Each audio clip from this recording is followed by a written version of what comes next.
বেনারস থেকে বাড়িতে আসার পরপরই ভাইপোদের সাথে ঘোরাঘুরিতে বেশ ব্যস্ত সময় কাটাচ্ছি। আজকেও তার ব্যতিক্রম হয়নি। আজকে আমরা দুই কাকা ভাইপো বেরিয়ে পড়েছি এক নিমন্ত্রণ বাড়িতে যাওয়ার উদ্দেশ্যে। যেতে যেতেই ভেবেছিলাম নিমন্ত্রণ বাড়ি থেকে যাব সাতক্ষীরার আশাশুনি উপজেলার কাদাকাটি নামক এলাকায়।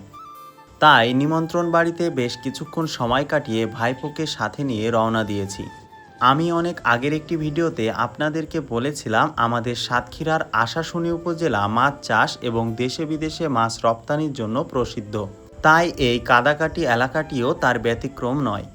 এটি মূলত লোনা পানির ঘের এলাকা। এখানে লোনা পানির বিভিন্ন ধরনের মাছ চাষ করা হয়, যার মধ্যে বিভিন্ন জাতের যেমন বাগদা, গলদা, হরিণা চিংড়ি অন্যতম। কেন জানি না এই এলাকার এই অংশটি আমার অত্যন্ত পছন্দের একটি জায়গা হয়ে গিয়েছে। আর এমন সুন্দর জায়গা সবারই পছন্দ হওয়ার কথা।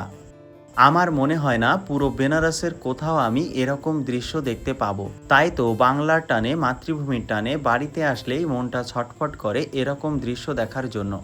এখানে বেশ কিছুক্ষণ খুব সুন্দর মুহূর্ত উপভোগ করেছি। এবার বাড়ি ফেরার পালা। বাড়িতে পৌঁছাতেও বেশ কিছুক্ষণ সময় লাগবে, তাই বেলা থাকতেই রওনা দিয়েছি। এতক্ষণ ভিডিওটি দেখার জন্য আপনাদেরকে অনেক অনেক ধন্যবাদ। ভিডিওটি কেমন লাগলো আমাকে জানাবেন। আমার ডেইলি ব্লগ ভিডিও আপনাদের ভালো লাগলে ফলো দিয়ে সবাই আমার পাশে থাকবেন।